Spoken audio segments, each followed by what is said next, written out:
समय दौरान मुक्तसर तो श्री मुक्तसर साहिब बने इस इतिहासिक शहर का पहला नाम खिदराना सी अते इस जगह ते खिदराने दी ढाब सी। ਇਹ ਇਲਾਕਾ ਜੰਗਲੀ ਹੋਣ ਕਰਕੇ ਇੱਥੇ ਅਕਸਰ ਪਾਣੀ ਦੀ ਘਾਟ ਰਹਿੰਦੀ ਸੀ। ਪਾਣੀ ਦੀ ਧਰਤੀ ਹੇਠਲੀ ਸਤ੍ਹਾ ਬਹੁਤ ਜ਼ਿਆਦਾ ਨੀਵੀਂ ਹੋਣ ਕਰਕੇ ਜੇਕਰ ਕੋਈ ਯਤਨ ਕਰਕੇ ਖੂਹ ਆਦ ਲਾਉਣ ਦਾ ਉਪਰਾਲਾ ਵੀ ਕਰਦਾ ਤਾਂ ਥੱਲਿਓਂ ਪਾਣੀ ਹੀ ਇੰਨਾ ਖਾਰਾ ਨਿਕਲਦਾ ਕਿ ਉਹ ਪੀਣ ਯੋਗ ਨਾ ਹੁੰਦਾ। ਇਸ ਲਈ ਇੱਥੇ ਇੱਕ ਢਾਬ ਖੁਦਵਾਈ ਗਈ ਜਿਸ ਵਿੱਚ ਬਰਸਾਤ ਦਾ ਪਾਣੀ ਜਮ੍ਹਾਂ ਕੀਤਾ ਜਾਂਦਾ ਸੀ। ਇਸ ਢਾਬ ਦਾ ਮਾਲਿਕ ਖਿਦਰਾਣਾ ਸੀ ਜੋ ਫਿਰੋਜ਼ਪੁਰ ਜ਼ਿਲ੍ਹੇ ਦੇ ਜਲਾਲਾਬਾਦ ਦਾ ਵਸਨੀਕ ਸੀ, ਜਿਸ ਕਰਕੇ ਇਸ ਦਾ ਨਾਮ ਖਿਦਰਾਣੇ ਦੀ ਢਾਬ ਮਸ਼ਹੂਰ ਸੀ। ਇਸ ਜਗ੍ਹਾ ਤੇ ਦਸਮ ਪਾਤਸ਼ਾਹ ਗੁਰੂ ਗੋਬਿੰਦ ਸਿੰਘ ਜੀ ਨੇ ਮੁਗਲ ਹਕੂਮਤ ਵਿਰੁੱਧ ਆਪਣੀ ਅੰਤਿਮ ਜੰਗ ਲੜੀ, ਜਿਸ ਨੂੰ ਖਿਦਰਾਣੇ ਦੀ ਜੰਗ ਕਿਹਾ ਜਾਂਦਾ ਹੈ। ਜਦੋਂ ਦਸਮ ਪਾਤਸ਼ਾਹ ਗੁਰੂ ਗੋਬਿੰਦ ਸਿੰਘ ਜੀ ਨੇ ਸਨ 1705 ਈਸਵੀ ਵਿੱਚ ਧਰਮ ਯੁੱਧ ਕਰਦੇ ਹੋਏ ਸ਼੍ਰੀ ਅਨੰਦਪੁਰ ਸਾਹਿਬ ਦਾ ਕਿਲਾ ਛੱਡਿਆ ਤਾਂ ਉਹਨਾਂ ਨੇ ਦੁਸ਼ਮਣਾਂ ਦੀਆਂ ਫੌਜਾਂ ਨਾਲ ਜੰਗ ਕਰਦੇ ਵੱਖ-ਵੱਖ ਥਾਵਾਂ ਵਿੱਚ ਦੀ ਹੁੰਦੇ ਹੋਏ ਮਾਲਵੇ ਦੀ ਧਰਤੀ ਵੱਲ ਰੁਖ ਕੀਤਾ। ਕੋਟਕਪੂਰੇ ਪਹੁੰਚ ਕੇ ਗੁਰੂ ਜੀ ਨੇ ਚੌਧਰੀ ਕਪੂਰੇ ਪਾਸੋਂ ਕਿਲੇ ਦੀ ਮੰਗ ਕੀਤੀ, ਪਰ ਮੁਗਲ ਹਕੂਮਤ ਦੇ ਡਰ ਤੋਂ ਚੌਧਰੀ ਕਪੂਰੇ ਨੇ ਕਿਲਾ ਦੇਣ ਤੋਂ ਇਨਕਾਰ ਕਰ ਦਿੱਤਾ। ਗੁਰੂ ਜੀ ਨੇ ਸਿੱਖ ਸਿਪਾਹੀਆਂ ਸਮੇਤ ਖਿਦਰਾਣੇ ਵੱਲ ਚਾਲੇ ਪਾਏ ਅਤੇ ਖਿਦਰਾਣੇ ਦੀ ਢਾਬ ਉੱਤੇ ਜਾ ਪਹੁੰਚੇ। ਗੁਰੂ ਜੀ ਖਿਦਰਾਣੇ ਅਜੇ ਪਹੁੰਚੇ ਹੀ ਸਨ ਕਿ ਦੁਸ਼ਮਣ ਦੀਆਂ ਫੌਜਾਂ ਸਰਹੰਦ ਦੇ ਸੂਬੇਦਾਰ ਦੀ ਕਮਾਨ ਹੇਠ ਇੱਥੇ ਪਹੁੰਚ ਗਈਆਂ। ਗੁਰੂ ਜੀ ਅਤੇ ਉਹਨਾਂ ਦੇ 40 ਮਹਾਨ ਸਿੱਖ ਯੋਧਿਆਂ ਜੋ ਕਦੇ ਬੇਦਾਵਾ ਦੇ ਗਏ ਸਨ ਨੇ ਗੁਰੂ ਜੀ ਨਾਲ ਮਿਲ ਕੇ ਖਿਦਰਾਣੇ ਦੀ ਢਾਬ ਤੇ ਮੋਰਚੇ ਕਾਇਮ ਕਰ ਲਏ। ਖਿਦਰਾਣੇ ਦੀ ਢਾਬ ਇਸ ਸਮੇਂ ਸੁੱਕੀ ਪਈ ਸੀ। ਇਸ ਦੇ ਇਰਦ ਗਿਰਦ ਝਾੜ ਉੱਗੇ ਹੋਏ ਸਨ। ਸਿੰਘਾਂ ਨੇ ਝਾੜਾਂ ਦਾ ਆਸਰਾ ਲਿਆ ਅਤੇ ਮੁਗਲ ਸਿਪਾਹੀਆਂ ਦੀ ਆਉਂਦੀ ਫੌਜ ਉੱਤੇ ਇੱਕਦਮ ਬਾਜਾਂ ਵਾਂਗ ਝਪਟ ਪਏ।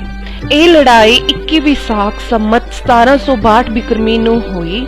ਲੜਾਈ ਦੌਰਾਨ ਸਿੱਖ ਫੌਜਾਂ ਦੀ ਬਹਾਦਰੀ ਵੇਖ ਮੁਗਲ ਫੌਜਾਂ ਜੰਗ ਦੇ ਮੈਦਾਨ ਚੋਂ ਇਸ ਜੰਗ 'ਚ ਮੁਗਲ ਫੌਜ ਦੇ ਬਹੁਤ ਸਾਰੇ ਸਿਪਾਹੀ ਮਾਰੇ ਗਏ ਅਤੇ ਗੁਰੂ ਜੀ ਦੇ ਵੀ ਕਈ ਸਿੰਘ ਸ਼ਹੀਦ ਹੋ ਗਏ। ਇਸੇ ਜਗ੍ਹਾ ਤੇ ਗੁਰੂ ਗੋਬਿੰਦ ਸਿੰਘ ਜੀ ਨੇ ਭਾਈ ਮਹਾਂ ਸਿੰਘ ਜੀ ਜੋ ਆਪਣੇ ਸਾਥੀਆਂ ਸਮੇਤ ਆਨੰਦਪੁਰ ਸਾਹਿਬ ਵਿਖੇ ਬੇਦਾਵਾ ਦੇ ਆਏ ਸਨ, ਉਸ ਬੇਦਾਵੇ ਨੂੰ ਪਾੜ ਕੇ ਬੇਦਾਵੀਏ ਸਿੰਘਾਂ ਨੂੰ ਮੁਕਤ ਕੀਤਾ ਅਤੇ ਭਾਈ ਮਹਾਂ ਸਿੰਘ ਨੂੰ ਆਪਣੀ ਗੋਦ 'ਚ ਲੈ ਕੇ ਬੇਦਾਵਾ ਪਾੜ ਦਿੱਤਾ। ਭਾਈ ਮਹਾਂ ਸਿੰਘ ਜੀ ਨੇ ਇਸੇ ਜਗ੍ਹਾ ਤੇ ਸ਼ਹੀਦੀ ਪ੍ਰਾਪਤ ਕੀਤੀ। ਇਸ ਜੰਗ ਵਿੱਚ ਮਾਤਾ ਭਾਗ ਕੌਰ ਨੇ ਵੀ ਜੋਹਰ ਵੀ ਖਾਏ ਅਤੇ ਜ਼ਖਮੀ ਹੋਏ, ਜਿਨ੍ਹਾਂ ਦੀ ਮਲਮ ਪੱਟੀ ਗੁਰੂ ਜੀ ਨੇ ਆਪਣੇ ਹੱਥੀਂ ਕੀਤੀ ਅਤੇ ਤੰਦਰੁਸਤ ਹੋਣ ਉਪਰੰਤ ਖਾਲਸਾ ਦਲ 'ਚ ਸ਼ਾਮਿਲ ਕਰ ਲਿਆ। ਆਓ ਤੁਹਾਨੂੰ ਦਰਸ਼ਨ ਕਰਵਾਉਂਦੇ ਹਾਂ ਮੁਕਤਸਰ ਸਾਹਿਬ ਬਣੇ ਵੱਖ-ਵੱਖ ਸ਼ੋਭਿਤ ਗੁਰਦੁਆਰਿਆਂ ਦੇ। ਗੁਰਦੁਆਰਾ ਟੁੱਟੀ ਗੰਢੀ ਸਾਹਿਬ। ਇਸ ਜਗ੍ਹਾ ਤੇ ਗੁਰੂ ਗੋਬਿੰਦ ਸਿੰਘ ਜੀ ਨੇ ਭਾਈ ਮਹਾਂ ਸਿੰਘ ਜੀ ਨੂੰ ਆਪਣੀ ਗੋਦ ਵਿੱਚ ਲੈ ਕੇ ਭਾਈ ਮਹਾਂ ਸਿੰਘ ਜੀ ਅਤੇ ਉਹਨਾਂ ਦੇ ਸਾਥੀਆਂ ਵੱਲੋਂ ਆਨੰਦਪੁਰ ਸਾਹਿਬ ਵਿਖੇ ਦਿੱਤਾ ਬੇਦਾਵਾ ਪਾੜ ਕੇ ਉਹਨਾਂ ਦੀ ਗੁਰੂ ਨਾਲ ਟੁੱਟੀ ਗੰਢੀ ਅਤੇ ਇਸ ਗੁਰਦੁਆਰਾ ਸਾਹਿਬ ਦਾ ਨਾਮ ਗੁਰਦੁਆਰਾ ਟੁੱਟੀ ਗੰਢੀ ਸਾਹਿਬ ਹੈ। ਵਾਹਿਗੁਰੂ ਜੀ ਕਾ ਖਾਲਸਾ, ਵਾਹਿਗੁਰੂ ਜੀ ਕੀ ਫਤਿਹ। ਪਾਵਨ ਸਥਾਨ ਸ੍ਰੀ ਮੁਕਤਸਰ ਸਾਹਿਬ। ਖਿਦਰਾਣਾ ਕਰ ਮੁਕਤਸਰ ਮੁਕਤ ਮੁਕਤ ਸਭ ਕੀਨ ਹੋਏ ਸਾਬਤ ਦੂਜਾ ਜਬੈ ਬੜੋ ਮਰਤਬੋ ਲੀਨ। ਇਹ ਪਾਵਨ ਇਸ ਅਸਥਾਨ ਦਾ ਜਿਹੜਾ ਇਤਿਹਾਸ ਹੈ, ਦਾ ਪਿਛੋਕੜ ਹੈ, ਉਹ ਸ੍ਰੀ ਅਨੰਦਪੁਰ ਸਾਹਿਬ ਜੀ ਤੋਂ ਚੱਲਦਾ ਹੈ ਕਿ ਜਿਸ ਵੇਲੇ ਸਮੇਂ ਦੀ ਹਕੂਮਤ ਪਹਾੜੀ ਰਾਜੇ ਧੰਨ ਸਾਹਿਬ ਸਤਿਗੁਰੂ ਸ੍ਰੀ ਗੁਰੂ ਗੋਬਿੰਦ ਸਿੰਘ ਮਹਾਰਾਜ ਜੀ ਨੂੰ ਅਨੰਦਪੁਰ ਸਾਹਿਬ ਦਾ ਕਿਲਾ ਖਾਲੀ ਕਰਵਾਉਣਾ ਚਾਹੁੰਦੇ ਆ। 8 ਮਹੀਨੇ ਦਾ ਸਮਾਂ ਬਤੀਤ ਹੋ ਜਾਂਦਾ ਹੈ। ਆਖਰ ਨੂੰ ਹਾਰ ਕੇ ਉਹਨਾਂ ਨੇ ਸਤਿਗੁਰੂ ਸੱਚੇ ਪਾਤਸ਼ਾਹ ਜੀ ਦੇ ਪਾਸ ਕੁਰਾਨ ਦੀਆਂ ਸਹੁੰਆਂ, ਆਟੇ ਦੀਆਂ ਗਊ ਦੀਆਂ ਸਹੁੰਆਂ ਖਾ ਕੇ ਸਭ ਨੇ ਮਹਾਰਾਜ ਕਿਲਾ ਖਾਲੀ ਕਰ ਦਿਓ, ਆਪ ਜੀ ਨੂੰ ਕੁਝ ਨਹੀਂ ਕਹਾਂਗੇ, ਜਿੱਥੇ ਜਾਣਾ ਚਾਹੋ ਆਪ ਜੀ ਜਾ ਸਕਦੇ ਹੋ। ਅਜਿਹੇ ਹਾਲਾਤਾਂ ਅੰਦਰ ਸਤਿਗੁਰੂ ਸੱਚੇ ਪਾਤਸ਼ਾਹ ਵਿਸ਼ਵਾਸ ਨਹੀਂ ਸਰਨ ਕਰਦੇ ਉਹਨਾਂ ਤੇ, ਪਰ ਸਿੱਖਾਂ ਦੇ ਕਹਿਣ ਤੇ ਸਤਿਗੁਰੂ ਸੱਚੇ ਪਾਤਸ਼ਾਹ ਜੀ ਨੂੰ ਕਿਲਾ ਛੱਡਣਾ ਪਿਆ। ਉਸ ਸਮੇਂ ਦੌਰਾਨ ਐਸੇ ਹਾਲਾਤ ਵੀ ਬਣੇ ਕਿ ਜਿੱਥੇ ਕੁਝ ਸਿੱਖਾਂ ਨੇ ਭੁੱਖ ਤੋਂ ਸਤਾਇਆ ਇਹ ਲਿਖ ਕੇ ਦੇਣ ਵਾਸਤੇ ਮਜਬੂਰ ਹੋ ਗਏ ਕਿ ਮਹਾਰਾਜ ਅਸੀਂ ਆਪ ਜੀ ਦੇ ਸਿੱਖ ਨਹੀਂ ਆ। ਉਹਦਾ ਕਾਰਨ ਇਹ ਵੀ ਸੀ, ਸਤਿਗੁਰੂ ਸੱਚੇ ਪਾਤਸ਼ਾਹ ਜੀ ਦੇ ਛੋਟੇ ਸਾਹਿਬਜ਼ਾਦੇ ਸਨ, ਪਰਿਵਾਰ ਸੀ ਗੁਰੂ ਸਾਹਿਬ ਜੀ ਦਾ, ਤੇ ਸਿੱਖ ਚਾਹੁੰਦੇ ਸਨ ਵੀ ਸ਼ਾਇਦ ਇਸ ਤਰ੍ਹਾਂ ਅਸੀਂ ਜੇ ਲਿਖ ਕੇ ਦਿਆਂਗੇ ਤੇ ਸਤਿਗੁਰੂ ਸੱਚੇ ਪਾਤਸ਼ਾਹ ਆਪਣੇ ਪਰਿਵਾਰ ਨੂੰ ਇੱਥੋਂ ਲੈ ਕੇ ਤੇ ਚਲੇ ਜਾਣਗੇ। ਨਹੀਂ ਤਾਂ ਬਹੁਤ ਸਾਰੇ ਸਿੱਖ, ਬਹੁਤ ਸਾਰੇ ਲੋਕ ਅੱਖਾਂ ਦੇ ਸਾਹਮਣੇ ਪਿਆਰੇ ਜਾਨਵਰ ਤੱਕ, ਘੋੜੇ ਤੱਕ ਭੁੱਖ ਦੇ ਨਾਲ ਆ ਜਿਹੜੇ ਉਹ ਸ਼ਿਕਾਰ ਹੋ ਰਹੇ ਸਨ। ਪ੍ਰਸਾਦੀ ਹਾਥੀ ਵਰਗਾ ਇੱਥੇ ਜਿਹੜਾ ਉਹ ਕੀਮਤੀ ਜਾਨਵਰ ਚੜ੍ਹਾਈ ਕਰ ਜਾਂਦਾ ਹੈ। ਐਸੇ ਹਾਲਾਤਾਂ ਦੇ ਵਿੱਚ ਸਿੱਖਾਂ ਦੇ ਵੱਲੋਂ ਲਿਖ ਕੇ ਦੇ ਦਿੱਤਾ ਜਾਂਦਾ, ਮਹਾਰਾਜ ਅਸੀਂ ਆਪ ਜੀ ਦੇ ਸਿੱਖ ਨਹੀਂ ਹਾਂ। ਉਹਨਾਂ ਵੱਲੋਂ ਲਿਖਿਆ ਹੋਇਆ ਕਾਗਜ਼ ਸਤਿਗੁਰੂ ਜੀ ਸਾਂਭ ਲੈਂਦੇ ਹਨ, ਬਾਕੀਆਂ ਦਾ ਮਨੋਬਲ ਨਾ ਟੁੱਟੇ। ਬਾਕੀ ਵੀ ਸਾਰਾ ਕਾਫਲਾ ਸਤਿਗੁਰੂ ਸੱਚੇ ਪਾਤਸ਼ਾਹ 6 ਪੋਹ ਦੀ ਰਾਤ ਆਨੰਦਪੁਰ ਸਾਹਿਬ ਤੋਂ ਤੋਰਦੇ ਆ। ਜਿਸ ਵੇਲੇ ਸਾਰਾ ਕਾਫਲਾ ਚੱਲਦਾ, ਆਪ ਸਾਰੇ ਇਤਿਹਾਸ ਤੋਂ ਜਾਣੂ ਹੋ ਕਿ ਕਿਸ ਤਰ੍ਹਾਂ 7 ਦੀ ਸਵੇਰ ਸਰਸਾ ਦੇ ਕੰਢੇ ਤੇ ਜੰਗ ਹੁੰਦੀ ਹੈ, ਪਰਿਵਾਰ ਵਿਛੜ ਜਾਂਦਾ ਹੈ। ਸਤਿਗੁਰੂ ਜੀ ਚਮਕੌਰ ਦੀ ਗੜੀ 'ਚ ਆ ਜਾਂਦੇ ਨੇ, ਵੱਡੇ ਦੋਵੇਂ ਸਾਹਿਬਜ਼ਾਦੇ ਨਾਲ 5 ਪਿਆਰਿਆਂ 'ਚੋਂ 3 ਪਿਆਰੇ, ਹੋਰ 40 ਦੇ ਕਰੀਬ ਸਿੰਘ ਜਿਹੜੇ ਚਮਕੌਰ ਦੀ ਗੜੀ ਦੇ ਵਿੱਚ ਇੱਕ ਵਿਲੱਖਣ ਜੰਗ ਸੰਸਾਰ ਦੀ, ਅਨੂਠੀ ਜੰਗ ਸੰਸਾਰ ਦੀ ਇਸ ਥਾਂ ਤੇ ਹੁੰਦੀ ਹੈ। ਸਤਿਗੁਰੂ ਜੀ ਤਾੜੀ ਮਾਰ ਕੇ ਚਮਕੌਰ ਦੀ ਗੜੀ 'ਚੋਂ ਨਿਕਲਦੇ ਆ, ਮਾਛੀਵਾੜੇ ਜੰਗਲਾਂ ਦਾ ਸਫ਼ਰ ਕਰਦੇ ਹਨ। ਅੱਗੇ ਉੱਚ ਦਾ ਪੀਰ ਬਣ ਕੇ ਅਗਲਾ ਸਫ਼ਰ ਗਣੀ ਖਾਂ ਤੇ ਨਬੀ ਖਾਂ ਦੀ ਮਦਦ ਨਾਲ ਤੈਅ ਕੀਤਾ ਜਾਂਦਾ ਹੈ। ਸਤਿਗੁਰੂ ਜੀ ਰਾਏਕੋਟ ਪਹੁੰਚਦੇ ਹਨ, ਜਿੱਥੇ ਫਿਰ ਸਤਿਗੁਰੂ ਜੀ ਨੂੰ ਸਰਹੰਦ ਵਿੱਚ ਵਾਪਰੇ ਹੋਏ ਸਾਰੇ ਸਾਕੇ ਦੇ ਬਾਰੇ ਪਤਾ ਲੱਗਦਾ ਹੈ। ਨੂਰਾ ਮਾਹੇ ਸਾਰੀ ਖਬਰ ਦਿੰਦਾ ਹੈ, ਮਾਤਾ ਦੀ ਸ਼ਹਾਦਤ ਬਾਰੇ ਪਤਾ ਲੱਗਦਾ ਹੈ। ਸਤਿਗੁਰੂ ਸੱਚੇ ਪਾਤਸ਼ਾਹ ਜੀ ਉੱਥੋਂ ਕੋਟ ਸ਼ਮੀਰ ਦੇ ਪਾਸ ਕਾਫੀ ਸਮਾਂ ਰੁਕਦੇ ਆ। ਉੱਥੋਂ ਹੀ ਜਫਰਨਾਮਾ ਜਿੱਤ ਦੀ ਚਿੱਠੀ ਔਰੰਗਜ਼ੇਬ ਵੱਲ ਲਿਖੀ ਜਾਂਦੀ ਹੈ। ਉੱਥੋਂ ਸਤਿਗੁਰੂ ਸੱਚੇ ਪਾਤਸ਼ਾਹ ਜੀ ਨੇ ਜਦੋਂ ਅਗਲਾ ਸਫ਼ਰ ਤੈਅ ਕੀਤਾ ਹੈ, ਜੋ ਜੈਤੋ, ਬਹਿਬਲ, ਬਰਗਾੜੀ, ਸਰਾਵਾਂ, ਕੋਟਕਪੂਰਾ ਹੁੰਦਿਆਂ ਹੋਇਆਂ ਰਾਮਿਆਣੇ ਦੀ ਧਰਤੀ ਤੱਕ ਸਤਿਗੁਰੂ ਸੱਚੇ ਪਾਤਸ਼ਾਹ ਜੀ ਪੁੱਜਦੇ ਹਨ, ਜਿੱਥੇ ਖਬਰ ਮਿਲਦੀ ਹੈ ਵਜ਼ੀਰ ਖਾਂ ਦੀ ਬਹੁਤ ਵੱਡੀ ਫੌਜ ਜੋ ਚੜ੍ਹ ਕੇ ਆ ਰਹੀ ਹੈ। ਤਾਂ ਉਸ ਵੇਲੇ ਸਤਿਗੁਰੂ ਜੀ ਨੂੰ ਉਹ ਸਿੰਘ ਵੀ ਜਿਹੜੇ ਕਿਸੇ ਵੇਲੇ ਆਨੰਦਪੁਰ ਸਾਹਿਬ ਦੇ ਘੇਰਿਆਂ ਤੋਂ ਬਾਅਦ ਵਿਛੜ ਗਏ ਸਨ, ਆਪਣੇ ਘਰਾਂ ਨੂੰ ਪਰਤੇ, ਮਾਝੇ ਵਿੱਚ ਗਏ, ਪਰ ਗੁਰੂ ਤੋਂ ਵਿਛੜੇ ਹੋਣ ਦੇ ਅਹਿਸਾਸ ਨੇ ਉਹਨਾਂ ਨੂੰ ਘਰਾਂ 'ਚ ਮੁੜ ਵਸਣ ਨਾ ਦਿੱਤਾ। ਉਹੀ ਅਹਿਸਾਸ ਉਹਨਾਂ ਨੂੰ ਗੁਰੂ ਪਾਸ ਖਿੱਚ ਕੇ ਲੈ ਆਇਆ, ਜਿੱਥੇ ਆ ਕੇ ਬਹੁਤ ਸਾਰੇ ਹੋਰ ਵੀ ਜਿਹੜੇ ਨਾਲ ਆਏ ਸਨ ਕਿ ਚਲੋ ਅਸੀਂ ਗੁਰੂ ਸਾਹਿਬ ਤੋਂ ਤੁਹਾਨੂੰ ਇਸ ਕੀਤੀ ਹੋਈ ਭੁੱਲ ਦੀ ਮੁਆਫੀ ਮੰਗਵਾ ਦਿੰਦੇ ਹਾਂ। ਤਾਂ ਉਹਨਾਂ ਨੇ ਆ ਕੇ ਇੱਕ ਵਾਰ ਖੇਡ ਨੂੰ ਵਿਗਾੜ ਵੀ ਦਿੱਤਾ, ਜਦੋਂ ਉਹ ਕਹਿਣ ਲੱਗ ਪਏ ਵੀ ਸਤਿਗੁਰੂ ਸੱਚੇ ਪਾਤਸ਼ਾਹ ਜੀਓ, ਆਪ ਜੀ ਪਹਿਲੇ ਗੁਰੂ ਸਾਹਿਬਾਨਾਂ ਦੀ ਤਰ੍ਹਾਂ ਰਹੋ, ਜਿਵੇਂ ਪਹਿਲੇ ਗੁਰੂ ਸਾਹਿਬ ਵਰਤਦੇ ਰਹੇ ਨੇ, ਵਿਚਰਦੇ ਰਹੇ ਨੇ, ਉਸੇ ਤਰ੍ਹਾਂ ਅਸੀਂ ਆਪ ਜੀ ਦੇ ਸਿੱਖ ਬਣਦੇ ਰਹੀਏ, ਬਣੇ ਰਹੀਏ, ਮੱਥੇ ਟੇਕਦੇ ਰਹੀਏ, ਉਸੇ ਤਰ੍ਹਾਂ ਆਪ ਜੀ ਨੂੰ ਮੰਨਦੇ ਰਹੀਏ। ਸਾਡੀ ਸਰਕਾਰੇ ਦਰਬਾਰੇ ਬਹੁਤ ਪਹੁੰਚ ਹੈ, ਸਰਕਾਰ ਨਾਲ ਤੁਹਾਡੀ ਸੁਲਾਹ ਕਰਵਾ ਦਿੰਦੇ। ਪਰ ਸਤਿਗੁਰੂ ਸੱਚੇ ਪਾਤਸ਼ਾਹ ਨੇ ਕਿਹਾ, ਜਦੋਂ ਇਸ ਵੇਲੇ ਸਾਡੇ ਛੋਟੇ ਸਾਹਿਬਜ਼ਾਦਿਆਂ ਨੂੰ ਸ਼ਹੀਦ ਕਰ ਦਿੱਤਾ ਗਿਆ, ਨੀਹਾਂ 'ਚ ਚਿਣਾ ਦਿੱਤੇ ਗਏ, ਸਾਡੇ ਪਿਤਾ ਦੀ ਸ਼ਹਾਦਤ ਹੋਈ, ਉਸ ਵੇਲੇ ਤੁਹਾਡਾ ਚੌਧਰਪੁਣਾ ਉਸ ਵੇਲੇ ਕੋਈ ਕੰਮ ਨਹੀਂ ਆਇਆ। ਜੇ ਤਾਂ ਸਾਡੇ ਮਗਰ ਆਉਣਾ ਚਾਹੁੰਦੇ ਹੋ ਤੇ ਸਾਡੇ ਅਨੁਸਾਰ ਚੱਲਣਾ ਪਏਗਾ, ਤੇ ਜੇ ਸਲਾਹਾਂ ਦੇਣ ਆਏ ਹੋ ਤੇ ਫਿਰ ਤੁਸੀਂ ਵੀ ਲਿਖਦੇ ਜਾਓ ਕਿ ਅਸੀਂ ਤੁਹਾਡੇ ਸਿੱਖ ਨਹੀਂ, ਤਾਂ ਕਿ ਤੁਹਾਨੂੰ ਕੋਈ ਪਰੇਸ਼ਾਨੀ, ਕਿਸੇ ਦਿੱਕਤ ਦਾ ਸਾਹਮਣਾ ਨਾ ਕਰਨਾ ਪਵੇ। ਉਹਨਾਂ ਵਿੱਚੋਂ ਵੀ ਕੁਝ ਐਸੇ ਸਨ ਜਿਨ੍ਹਾਂ ਲਿਖ ਕੇ ਦੇ ਦਿੱਤਾ, ਤਾਂ ਉਹ ਵੀ ਲਿਖ ਕੇ ਉਹ ਵਾਪਸ ਪਰਤ ਗਏ। ਪਰ ਭਾਈ ਮਹਾਂ ਸਿੰਘ, ਮਾਤਾ ਭਾਗ ਕੌਰ ਜੀ, ਇਹਨਾਂ ਸਾਰੇ ਗੁਰਸਿੱਖਾਂ ਨੇ ਉਸ ਵੇਲੇ ਫੈਸਲਾ ਲਿਆ, ਇੱਕ ਲਕੀਰ ਖਿੱਚ ਦਿੱਤੀ ਕਿ ਅਸੀਂ ਗੁਰੂ ਸਾਹਿਬ ਜੀ ਦੇ ਮਗਰ ਹੀ ਜਾਵਾਂਗੇ। ਸਤਿਗੁਰੂ ਸੱਚੇ ਪਾਤਸ਼ਾਹ ਇਸ ਪਾਸੇ ਵੱਲ ਨੂੰ ਆ ਗਏ, ਤਾਂ ਪਿੱਛੇ ਹੀ ਫਿਰ ਭਾਈ ਮਹਾਂ ਸਿੰਘ, ਮਾਤਾ ਭਾਗ ਕੌਰ ਦੀ ਅਗਵਾਈ 'ਚ ਸਾਰਾ ਇਹ ਜਥਾ, ਜਿਨ੍ਹਾਂ ਨੇ ਆ ਕੇ ਗੁਰਦੁਆਰਾ ਤੰਬੂ ਸਾਹਿਬ ਮੁਗਲਾਂ ਨਾਲ ਖਿਦਰਾਣੇ ਦੀ ਜੰਗ ਸਮੇਂ ਜਿਸ ਜਗ੍ਹਾ ਤੇ ਸਿੱਖਾਂ ਵੱਲੋਂ ਤੰਬੂ ਲਗਾਏ ਗਏ ਸਨ, ਉੱਥੇ ਗੁਰਦੁਆਰਾ ਤੰਬੂ ਸਾਹਿਬ ਸੁਸ਼ੋਭਿਤ ਹੈ। ਜੋ ਗੁਰਦੁਆਰਾ ਤੰਬੂ ਸਾਹਿਬ ਸੰਗਤਾਂ ਦਰਸ਼ਨ ਕਰਦੀਆਂ ਹਨ, ਇਸ ਸਥਾਨ ਤੇ ਆ ਕੇ ਉਹਨਾਂ ਨੇ ਆਪਣੀ ਜੰਗੀ ਨੀਤੀ ਦੇ ਤਹਿਤ ਆਪਣੇ ਚਾਦਰੇ, ਕਸ਼ਹਿਰੇ, ਦਸਤਾਰੇ, ਪਰਨੇ ਜਾਂ ਹੋਰ ਜਿਹੜੇ ਵੀ ਵਸਤਰ ਸਨ, ਝਾੜੀਆਂ, ਕਰੀਰਾਂ ਤੇ ਪਾ ਕੇ ਉਹਨਾਂ ਨੂੰ ਇੱਕ ਤੰਬੂਆਂ ਦਾ ਰੂਪ ਦੇ ਦਿੱਤਾ, ਜਿਹੜਾ ਕਿ ਖਾਲਸੇ ਦੀ ਜੰਗ ਨੀਤੀ ਸੀ, ਇੱਥੇ ਬਹੁਤ ਵੱਡੀ ਫੌਜ ਹੋਣ ਦਾ ਭੁਲੇਖਾ ਪਵੇ। ਤਾਂ ਉਹਨਾਂ ਖਾਲਸਿਆਂ ਨੇ ਇਸ ਸਥਾਨ ਤੇ, ਇਹ ਜੋ ਸਥਾਨ ਮੀਂਹਾਂ ਦਾ ਪਾਣੀ ਜਿੱਥੇ ਇਕੱਠਾ ਹੁੰਦਾ ਸੀ, ਖਿਦਰਾਣੇ ਦੀ ਢਾਬ ਕਰਕੇ ਇਸ ਸਥਾਨ ਨੂੰ ਜਾਣਿਆ ਜਾਂਦਾ ਸੀ। ਪਾਣੀ ਦੀ ਇਸ ਢਾਬ ਤੇ ਉਹਨਾਂ ਕਬਜ਼ਾ ਕੀਤਾ। ਸਿੱਖਾਂ ਨੇ ਆ ਰਹੀ ਵਜ਼ੀਰ ਖਾਨ ਦੀ ਜਿਹੜੀ ਫੌਜ ਸੀ, ਉਹਦੇ ਨਾਲ ਭਰਵੀਂ ਜੰਗ ਕੀਤੀ। ਗੁਰਦੁਆਰਾ ਮਾਤਾ ਭਾਗ ਕੌਰ ਜੀ ਖਿਦਰਾਣੇ ਦੀ ਜੰਗ 'ਚ ਜੌਹਰ ਵਿਖਾਉਣ ਵਾਲੀ ਮਹਾਨ ਸਿੰਘਣੀ ਮਾਤਾ ਭਾਗੋ ਦੀ ਯਾਦ 'ਚ ਗੁਰਦੁਆਰਾ ਤੰਬੂ ਸਾਹਿਬ ਦੇ ਨਾਲ ਹੀ ਮਾਤਾ ਭਾਗ ਕੌਰ ਜੀ ਦਾ ਗੁਰਦੁਆਰਾ ਬਣਾਇਆ ਗਿਆ ਹੈ। ਗੁਰਦੁਆਰਾ ਸ਼ਹੀਦਗੰਜ ਸਾਹਿਬ। ਇਸ ਜਗ੍ਹਾ ਤੇ ਗੁਰੂ ਗੋਬਿੰਦ ਸਿੰਘ ਜੀ ਨੇ ਇਲਾਕੇ ਦੇ ਸਿੱਖਾਂ ਦੀ ਮਦਦ ਨਾਲ ਮੁਗਲਾਂ ਨਾਲ ਜੰਗ ਕਰਦਿਆਂ ਸ਼ਹੀਦ ਹੋਏ 40 ਮੁਕਤਿਆਂ ਦਾ ਅੰਤਿਮ ਸੰਸਕਾਰ ਕੀਤਾ ਸੀ। ਇਸ ਕਾਰਨ ਇਸ ਦਾ ਨਾਮ ਗੁਰਦੁਆਰਾ ਸ਼ਹੀਦਗੰਜ ਸਾਹਿਬ ਪ੍ਰਸਿੱਧ ਹੈ। ਤਾਂ ਸਿੱਖਾਂ ਦੇ ਵਿੱਚੋਂ ਜੋ ਉਸ ਵੇਲੇ ਸਹਿਕ ਰਹੇ ਸਨ ਭਾਈ ਮਹਾਂ ਸਿੰਘ ਜੀ, ਭਾਈ ਮਹਾਂ ਸਿੰਘ ਦਾ ਸੀਸ ਸਤਿਗੁਰਾਂ ਜੀ ਨੇ ਆਪਣੀ ਗੋਦ ਵਿੱਚ ਲਿਆ ਹੈ। ਆਪਣੇ ਕਮਰ ਕੱਸੇ ਦੇ ਨਾਲ ਸਤਿਗੁਰਾਂ ਜੀ ਨੇ ਮੁਖੜਾ ਸਾਫ਼ ਕੀਤਾ, ਜਲ ਦੇ ਛਿੱਟੇ ਮਾਰੇ। ਜਿਸ ਵੇਲੇ ਭਾਈ ਮਹਾਂ ਸਿੰਘ ਨੂੰ ਸੁੱਧ ਆਈ, ਸਰੀਰ ਵਿੱਚ ਹੋਸ਼ ਪਰਤੀ, ਅੱਖਾਂ ਖੁੱਲੀਆਂ ਤੇ ਆਪਣੇ ਆਪ ਨੂੰ ਗੁਰੂ ਗੋਬਿੰਦ ਸਿੰਘ ਮਹਾਰਾਜ ਦੀ ਗੋਦ ਵਿੱਚ ਪਾਇਆ ਹੋਇਆ ਦੇਖਿਆ ਤਾਂ ਗਦਗਦ ਹੋ ਗਏ। ਸਤਿਗੁਰੂ ਜੀ ਵੀ ਬੜੇ ਪ੍ਰਸੰਨ ਹੋ ਕੇ ਪੁੱਛਣ ਲੱਗੇ, ਭਾਈ ਮਹਾਂ ਸਿੰਘ ਜੀ, ਤੁਹਾਡੇ ਅਸੀਂ ਇਸ ਬਹਾਦਰੀ ਤੋਂ ਅਸੀਂ ਬਹੁਤ ਖੁਸ਼ ਹਾਂ।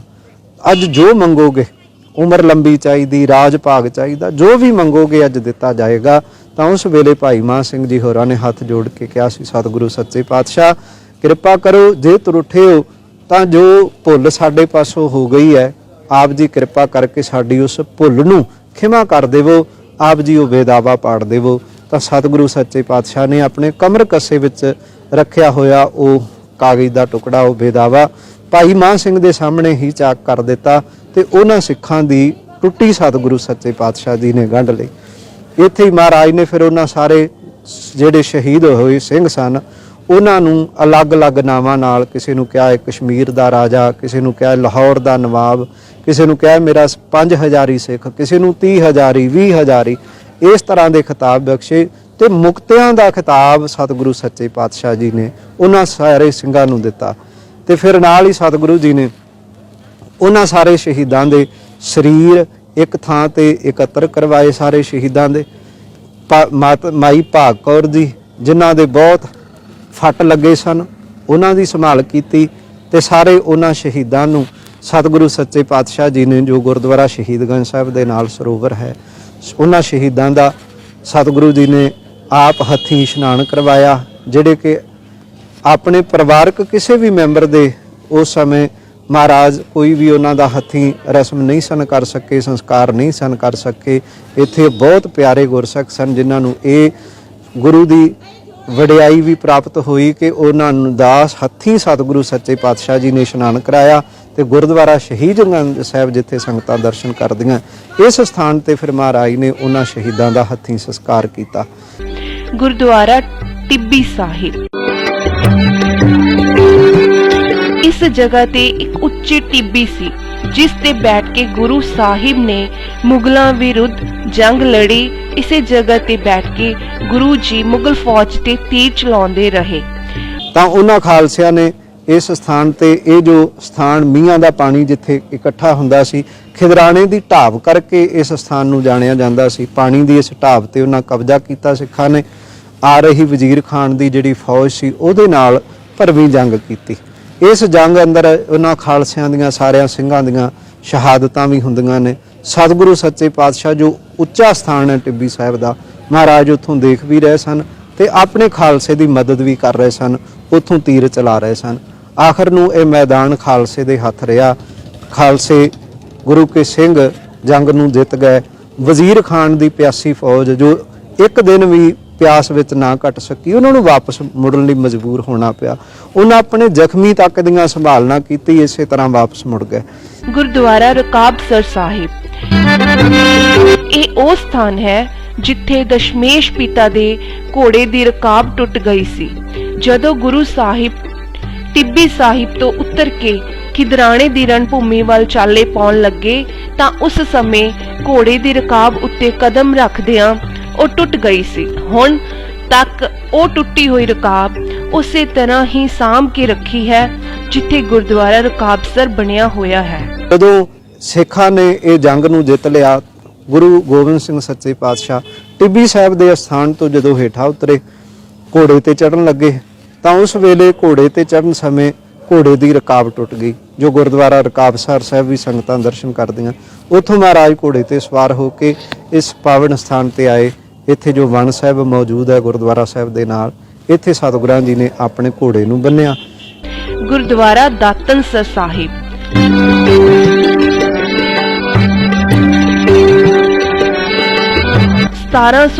ਈਸਵੀ ਵਿੱਚ ਜਦੋਂ ਗੁਰੂ ਜੀ ਖਿਦਰਾਣੇ ਤੋਂ ਟਿੱਬੀ ਸਾਹਿਬ ਪਧਾਰੇ ਤਾਂ ਸਵੇਰੇ ਇਸ ਜਗ੍ਹਾ ਤੇ ਦਾਤਨ ਕੀਤੀ ਸੀ। ਇਹ ਸਥਾਨ ਗੁਰਦੁਆਰਾ ਟੁੱਟੀ ਗੰਢੀ ਸਾਹਿਬ ਤੋਂ ਲਗਭਗ 4 ਕਿਲੋਮੀਟਰ ਦੂਰ ਹੈ। ਇਸ ਜਗ੍ਹਾ ਨਾਲ ਇੱਕ ਹੋਰ ਘਟਨਾ ਜੁੜੀ ਹੋਈ ਹੈ। ਇਸ ਗੁਰਦੁਆਰਾ ਸਾਹਿਬ ਦੇ ਨਾਲ ਬਾਹਰਵਾਰ ਇੱਕ ਮੁਗਲ ਦੀ ਕਬਰ ਹੈ ਜੋ ਸੂਬਾ ਸਰਹਿੰਦ ਦੇ ਹੁਕਮ ਨਾਲ ਭੇਸ ਬਦਲ ਕੇ ਸ਼੍ਰੀ ਗੁਰੂ ਗੋਬਿੰਦ ਸਿੰਘ ਜੀ ਨੂੰ ਕਤਲ ਕਰਨ ਲਈ ਅੱਗੇ ਆਇਆ ਸੀ। ਖਿਦਰਾਣੇ ਤੋਂ ਅੱਗੇ ਟਿੱਬੀ ਸਾਹਿਬ ਦੇ ਸਥਾਨ ਤੇ ਗਾਲਬਾਨ ਜੰਗ ਤੋਂ ਬਾਅਦ ਅਗਲੇ ਦਿਨ ਜਦ ਗੁਰੂ ਜੀ ਕਮਰ ਕੱਸਾ ਖੋਲ ਕੇ ਦਾਤਨ ਕਰਨ ਲੱਗੇ ਸਨ ਤਾਂ ਉਸ ਮੁਗਲ ਨੇ ਗੁਰੂ ਜੀ ਤੇ ਤਲਵਾਰ ਚਲਾ ਦਿੱਤੀ। ਗੁਰੂ ਜੀ ਨੇ ਬੜੀ ਫੁਰਤੀ ਨਾਲ ਉਸ ਦਾ ਵਾਰ ਗੜਵੇ ਨਾਲ ਰੋਕ ਕੇ ਉਹੀ ਗੜਵਾ ਉਸ ਦੇ ਮੂੰਹ ਤੇ ਇੰਨੀ ਜ਼ੋਰ ਦੀ ਮਾਰਿਆ ਕਿ ਉਹ ਮੁਗਲ ਉੱਥੇ ਹੀ ਚਿੱਤ ਹੋ ਗਿਆ। ਦਾਤਨਸਰ ਨੇੜੇ ਜਿੱਥੇ ਇਹ ਮੁਗਲ ਮਾਰਿਆ ਗਿਆ ਸੀ ਉੱਥੇ ਉਸ ਦੀ ਕਬਰ ਬਣੀ ਹੋਈ ਹੈ। ਦਾਤਨਸਰ ਸਾਹਿਬ ਦੇ ਦਰਸ਼ਨ ਕਰਨ ਆਈਆਂ ਸੰਗਤਾਂ ਇਸ ਕਬਰ ਤੇ ਜੁੱਤੀਆਂ ਮਾਰਦੀਆਂ ਹਨ। ਸਤਿਗੁਰੂ ਸੱਚੇ ਪਾਤਸ਼ਾਹ ਜੀ ਇੱਕ ਰਾਤ ਇੱਥੇ ਰਹੇ ਹਨ। ਜਿਸ ਵੇਲੇ ਜੰਗਲ ਪਾਣੀ ਨੂੰ ਜਾਣ ਲੱਗੇ ਅੰਮ੍ਰਿਤ ਵੇਲੇ ਤਾਂ ਉਸੇ ਵਜ਼ੀਰ ਖਾਨ ਦਾ ਭੇਜਿਆ ਹੋਇਆ ਹੀ ਇੱਕ ਆਦਮੀ ਜੋ ਸਤਿਗੁਰੂ ਸੱਚੇ ਪਾਤਸ਼ਾਹ ਜੀ ਦਾ ਪਿੱਛਾ ਕਰ ਰਿਹਾ ਸੀ ਤੇ ਮਹਾਰਾਜ ਦੇ ਜਿਸ ਵੇਲੇ ਗਏ ਹੋਏ ਸਨ ਬਾਹਰ ਤਾਂ ਗੜਵਾ ਹੱਥ ਵਿੱਚ ਸੀ ਤਾਂ ਉਸ ਮੁਸਲਮਾਨ ਨੇ ਸਤਿਗੁਰੂ ਸੱਚੇ ਪਾਤਸ਼ਾਹ ਜੀ ਦੇ ਉੱਪਰ ਵਾਰ ਕਰਨਾ ਚਾਹਿਆ ਪਰ ਸਤਿਗੁਰੂ ਜੀ ਨੇ ਐਸਾ ਗੜਵਾ ਉਹਦੇ ਸਿਰ ਵਿੱਚ ਮਾਰਿਆ ਤੇ ਉਹਦੀ ਉਸ ਥਾਂ ਤੇ ਮੌਕੇ ਤੇ ਹੀ ਮੌਤ ਹੋ ਗਈ। ਤੇ ਮਹਾਰਾਜ ਨੇ ਸ਼ਬਦ ਕਹਿਣ ਲੱਗੇ, ਸਨਮੁਖ ਹੋ ਕੇ ਵਾਰ ਤਾਂ ਕਰਦਾ ਤੇ ਸੂਰਮਾ ਗਿਣਿਆ ਜਾਂਦਾ, ਪਿੱਛੋਂ ਦੀ ਵਾਰ ਕੀਤਾ, ਜੁੱਤੀਆਂ ਵਾਲਾ ਕੰਮ ਕੀਤਾ ਹੈ, ਸਦਾ ਹੀ ਪੈਂਦੀਆਂ ਰਹਿਣਗੀਆਂ। ਜਿਸ ਕਰਕੇ ਗੁਰਦੁਆਰਾ ਦਾਤਨਸਰ ਸਾਹਿਬ ਉਹਦੇ ਨਾਲ ਬਣੀ ਹੋਈ ਉਸ ਮੁਸਲਮਾਨ ਦੀ ਕਬਰ ਵੀ ਜਿੱਥੇ ਸੰਗਤਾਂ ਜਦੋਂ ਦਰਸ਼ਨ ਕਰਨ ਆਉਂਦੀਆਂ ਇਹਨਾਂ ਸਥਾਨਾਂ ਦੇ ਤੇ ਉਸ ਮੁਸਲਮਾਨ ਦੀ ਕਬਰ ਤੇ ਉਹ ਜੁੱਤੀਆਂ ਵੀ ਮਾਰਦੀਆਂ, ਉਹ ਗੁਰਦੁਆਰਾ ਦਾਤਨਸਰ ਸਾਹਿਬ ਮੌਜੂਦ ਹੈ। ਇਹ ਗੁਰਦੁਆਰਾ ਤਰਨਤਾਰਨ ਦੁੱਖ ਨਿਵਾਰਨ ਸਾਹਿਬ।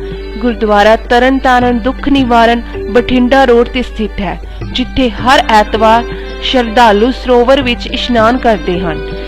40 ਮੁਕਤਿਆਂ ਦੀ ਇਸ ਪਵਿੱਤਰ ਧਰਤੀ ਤੇ ਮਾਘੀ ਦੇ ਸ਼ੁਭ ਦਿਹਾੜੇ ਤੇ ਦੂਰ ਦਰਾਡੇ ਤੋਂ ਲੱਖਾਂ ਦੀ ਗਿਣਤੀ ਸ਼ਰਧਾਲੂ ਇੱਥੇ ਬਣੇ ਪਵਿੱਤਰ ਸਰੋਵਰ 'ਚ ਇਸ਼ਨਾਨ ਕਰਕੇ ਆਪਣਾ ਜੀਵਨ ਸਫਲਾ ਕਰਦੇ ਹਨ।